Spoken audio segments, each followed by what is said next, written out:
short, I guess. So, speaking of numbers, have you ever wondered if learning mathematics is universal because we all use common symbols?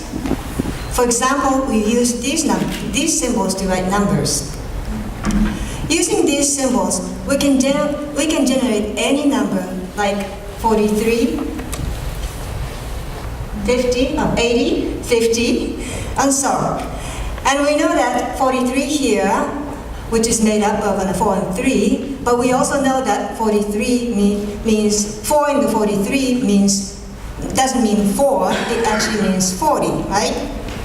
We know this because the 4 in 43 is in tens column, not in tens place, not in ones place. Push the slide. Louder? Push the slide. Oh, I'm sorry. Yes, I'm sorry. Okay, so this number system is called base 10.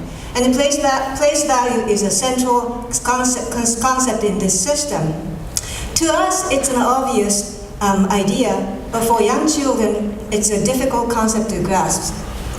You may be surprised to hear that some third graders are still struggling to understand this concept. For them, the 4 in 43 is still 4. Why do children have so much difficulty understanding place value? Part of the reason is how we speak these numbers doesn't always follow base 10, even though the written form does. So let me give you some examples, okay? Examples of irregular number words. So 43 in German, does anyone know? That means it's spoken as 3 and 40. Okay? And 80 in French is spoken as 420s. And my favorite example is Danish. In Danish, 50 is spoken as 2.5 times 20. Isn't that great? So compared to these irregular number words, English number words seem straightforward.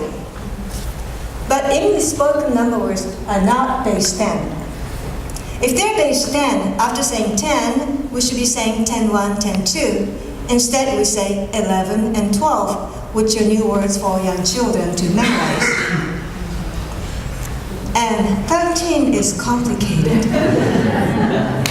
Because the single-digit number word 3 is spoken first, as opposed to saying 10-3. 20 seems okay, but it's not 2 tens.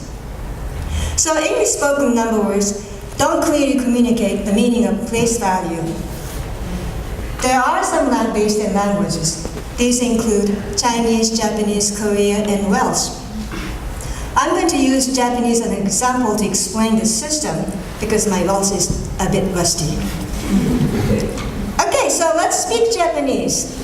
I hope you repeat after me. I'm going to say Japanese words from 1 to 10, and you're going to hopefully join me, okay? So, 1 in Japanese is ichi, 2 is ni, 3 is san, 4 is shi, 5 is go, 6 is roku, 7 is nana, 8 is hachi, 9 is kyu, 10 is ju.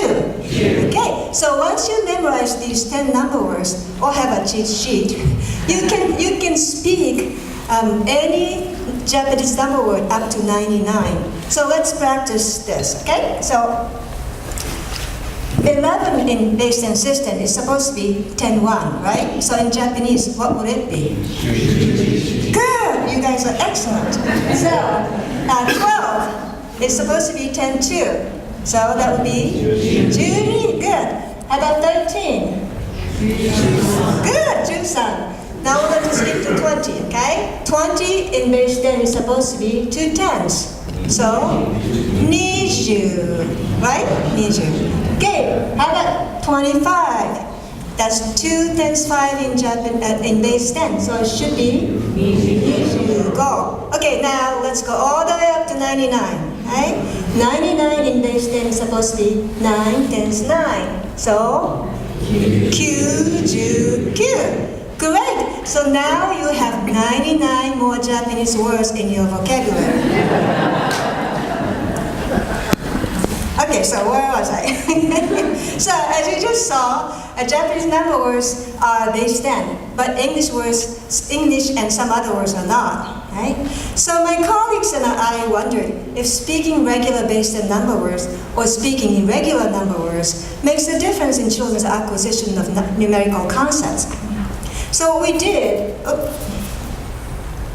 so we should use my right hand. So what we did was we showed on our kindergarten and first graders commercially available base 10 blocks, and we told them that these are ones and these are tens, and 10 little ones make one big one, okay? And then we showed children a card like this, and I asked them, can you show me this number using these blocks, any combination of these blocks?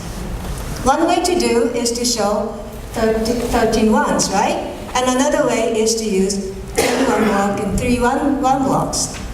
So when we ask these questions to children speaking different languages and living in different countries, what we found is that kids speaking base 10 languages spontaneously selected 1 10 and 3 1s. And the children speaking English in the US as well as in the UK and the Swedish and French, they spontaneously selected 13 ones.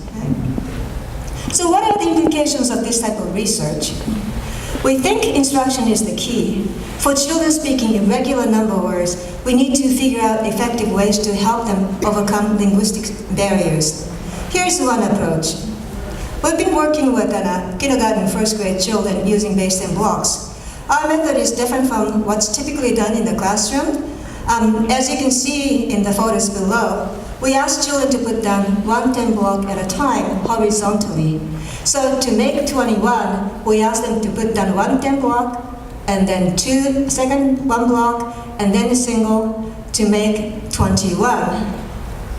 And children in the program made huge gains in their conceptual understanding of place value in just 2 lessons of 15 minutes each. So why do we care so much about place value? Without it, it's not easy to do higher math.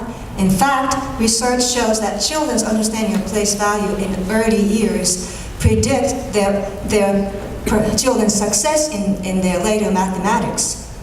So it is important that we help children develop this understanding in early years, in particular for those who speak irregular number words. So my message to you tonight is language does matter when learning mathematics. Thank you.